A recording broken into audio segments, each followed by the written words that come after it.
날씨가 굉장히 많이 추워진 걸 보니까 이제 진짜 겨울이 찾아온 것 같긴 하네요. 사실 이런 추운 날씨 때문에 겨울을 카메라 시장에서는 비수기라고 부르기도 하는데요. 이런 카메라 시장의 비수기, 그리고 최근에 있었던 필름 가격의 꾸준한 인상, 이런 이유로 인해서 최근 필름 카메라 하시는 분들께는 이번 겨울이 굉장히 쓸쓸한 추운 그런 계절이 될 것 같습니다. 그리고 실제로 이러한 흐름 때문에 제 주변에서도 필름 카메라를 정리를 하고 디지털로 갈아탄다거나 사진을 좀 쉰다거나 이런 경우를 어렵지 않게 발견을 할 수가 있었고요.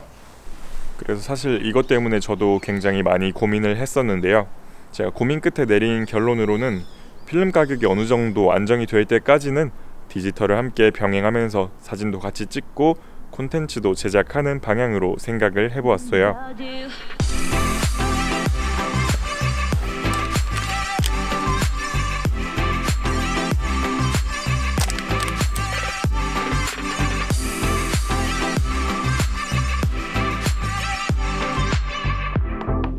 제가 영상용 디지털 카메라는 가지고 있어도 단순히 사진을 찍기 위한 목적의 그런 카메라는 가지고 있지 않기 때문에 이것저것 좀 찾아보았어요.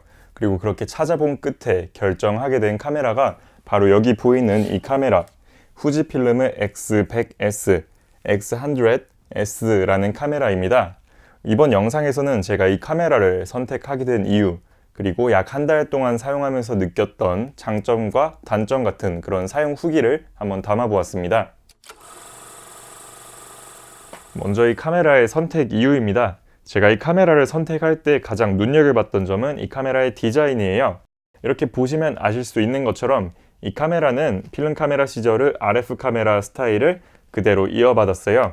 그래서 필름 카메라를 좋아하는 저에게는 이 카메라의 디자인이 굉장히 매력적으로 와닿았었고요. 그리고 이러한 디자인에서 비롯되는 조리개나 셔터 스피드, 그리고 노출 값을 조절해 줄 수 있다는 이런 조작감, 그리고 이렇게 뷰파인더 부분이 OVF, 즉 광학식 뷰파인더를 차용해서 실제 필름 카메라로 촬영을 하던 그런 기분을 느낄 수 있다는 점이 저에게는 굉장히 매력적으로 느껴졌습니다.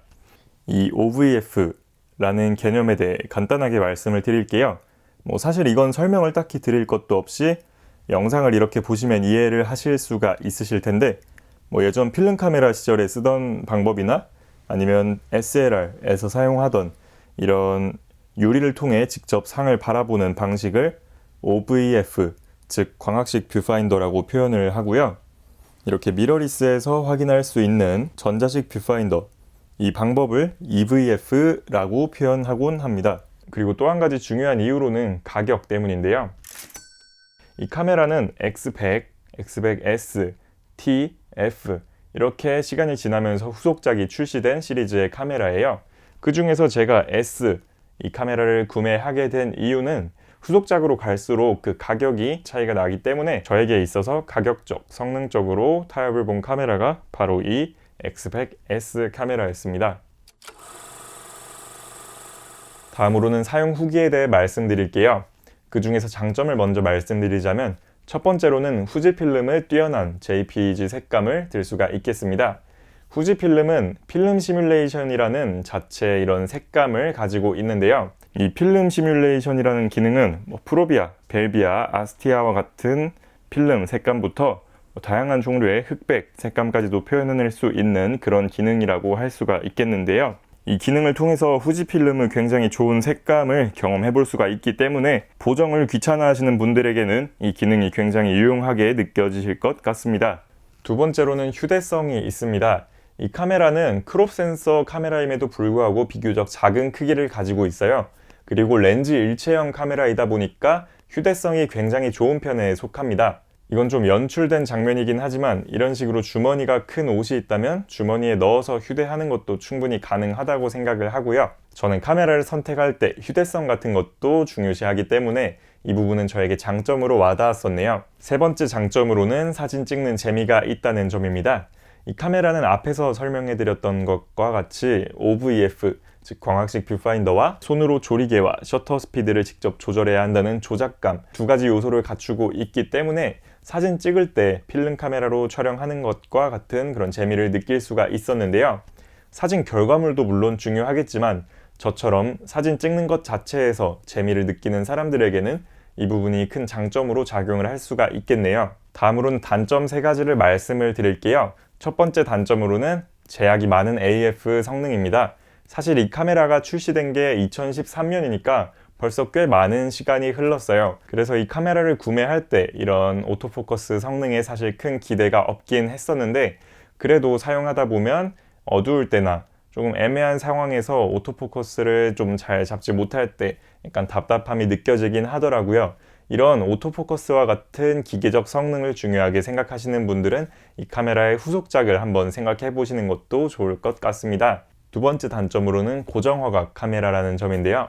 이 카메라는 앞에서 말씀드렸던 것과 같이 렌즈 일체형 카메라예요. 23mm 단렌즈가 박혀 있는 그런 카메라인데, 이 화각이 조금 답답하게 느껴지시는 분이나 줌렌즈를 좋아해서 단렌즈를 사용함에 어려움이 있으신 분들께서는 이 카메라의 이런 고정된 화각은 좀 단점으로 느껴질 수도 있겠네요. 세 번째 단점도 이러한 렌즈 일체형 카메라이기 때문에 오는 단점인데요. 이러한 일체형 카메라들은 좀 공통적으로 갖는 문제점이 한 가지 있어요. 바로 내부에 먼지가 들어가는 것에 굉장히 취약하다는 건데요.